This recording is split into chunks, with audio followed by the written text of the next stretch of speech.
ಇವನು ನೋಡಕ್ ಒಳ್ಳೆ ಸಾಮಾನ್ಯವಾಗಿ ಅವನೇ, ಒದೆ ಮಾತ್ರ ನಾಯಿ ಹೊಡ್ದಂಗ್ ಹೊಡಿತಾವನೆ. ಅಸಲಿಗೆ ಏನಾಯ್ತು ಅಂತ?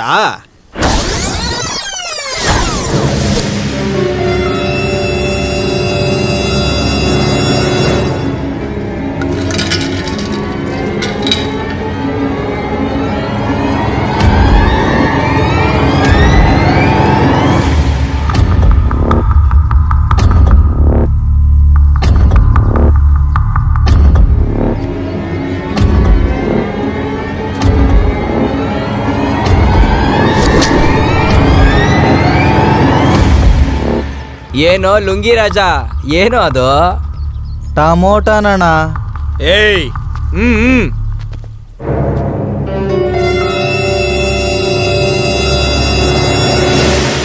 ನೋಡೋದಿಕ್ಕೆ ಏನಕ್ಕೂ ಕೆಲ್ಸಕ್ಕೆ ಬರ್ದೇ ಇರೋ ಕೊಳ್ತೋಗಿರೋ ಟೊಮೊಟೊ ಇದನ್ನ ಇಟ್ಕೊಂಡು ಏನೋ ಮಾಡ್ತೀಯಾ?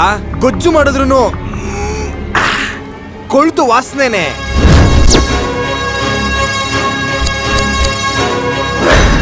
ಏಯ್, ಅಷ್ಟಕ್ಕೂ ಟೊಮೆಟೊ ಬಗ್ಗೆ ನಿನ್ಗೇನೋ ಗೊತ್ತು? ಮಟನ್ ಅಲ್ಲಿ ಮಾಂಸದ ತರ, ಚಿಕನ್ ಅಲ್ಲಿ ಚಿಲ್ಲಿ ತರ, ಬೇಳೆಯಲ್ಲಿ ಉಪ್ಪು ತರ, ಸೊಪ್ಸಾರಲ್ಲಿ ಸೊಪ್ಪು ತರ, ಉಪ್ಸಾರಲ್ಲಿ ಉಪ್ಪು ತರ, ಅದಕ್ಕಿನ್ನ ಮಿಗಿಲಾಗಿ ಈ ಪ್ರಪಂಚದಲ್ಲಿ ಸಾಸ್ಗೆ ಶ್ವಾಸದ ತರ ಕಣೋ. ಅಷ್ಟೇ ಅಲ್ಲ, ಏಯ್ ವೆಜಿಟೇಬಲ್ಗೆ ಅಪ್ಪನ್ ತರ. ಅಂತ ಟೊಮೆಟೊ ಬಗ್ಗೆ ತಪ್ಪಾಗಿ ಮಾತಾಡ್ತೀನೋ ತರ್ಲೆ ನನ್ ಮಗನೇ. ಇನ್ನೊಂದ್ಸರಿ ಟೊಮೆಟೊ ಬಗ್ಗೆ ತಪ್ಪಾಗಿ ಮಾತಾಡಿದ್ರೆ ನಿನ್ ಜೀವನದಲ್ಲಿ ಟೊಮೆಟೊ ತಿಂದಿರಂಗೆ ಟಂಕಿ ತಾಕೊಡ್ತೀನಿ. ಏಯ್, ಇವನ್ ತುಂಬಾ ಓವರ್ ಆಗಿ ಆಡ್ತಾ ಇದ್ದಾನೆ. ನಮ್ ಗಾಡಿಲಿರೋ ಕತ್ತಿ ತಗೊಂಬಂದು ಕತ್ತರಿಸಾಕ್ರೋ. ಲೇಯ್, ನೀವ್ ಕತ್ತರಿಸೋದಕ್ಕೆ ಗಾಡಿಯಲ್ಲಿರೋ ಕತ್ತಿಗಳು ಬೇಕು. ನಾನ್ ಹೊಡೆದ್ರೆ ಬೆಂಡೆಕಾಯಲ್ಲೂ ಬರೆ ಬರುತ್ತೆ, ನಾನ್ ಕುಯ್ದ್ರೆ ನುಗ್ಗೆಕಾಯಲ್ಲೂ ಕತ್ ಕುಯ್ಯುತ್ತೆ. ನನ್ ಕೈಯಾರೆ ಟೊಮೆಟೊ ಎಸೆದ್ರು ಕೂಡ ಬಾಂಬ್ ಆಗಿ ಬದಲಾಗುತ್ತೆ, ಜಾಗ್ರತೆ. ಪಂಚ್ಗಳು ಚೆನ್ನಾಗೇ ಹೇಳ್ತಾ ಇದೀಯಾ. ಹೇಯ್, ಪಂಚ್ ಡೈಲಾಗ್ ಹೇಳೋದು ಪಂಚಿಂಗ್ ಸ್ಟಾರ್ ಸ್ಟೈಲ್, ಒಡೆದು ಒಣಗಾಕೋದು ನನ್ ಸ್ಟೈಲ್, ತಿಳ್ಕೊ. ಹೇಯ್, ಆದ್ರೂ ಏನಾದ್ರೂ ಮಾಡಿ ಹೊಡಿಬೋದು ಅಂತ ಹತ್ರ ಏನಾದ್ರೂ ಯಾವನಾದ್ರೂ ಬಂದ್ರೆ ಅಕ್ಕಿನ ಕುಟ್ಟಿ ಅಕ್ಕಿ ಹಿಟ್ ಮಾಡ್ಬಿಡ್ತೀನಿ.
ಅಣ್ಣ, ನೀನ್ ಒಳ್ಳೆ ಕುಕ್ಕಣ್ಣ, ಒಳ್ಳೆ ಕುಕ್ಕು.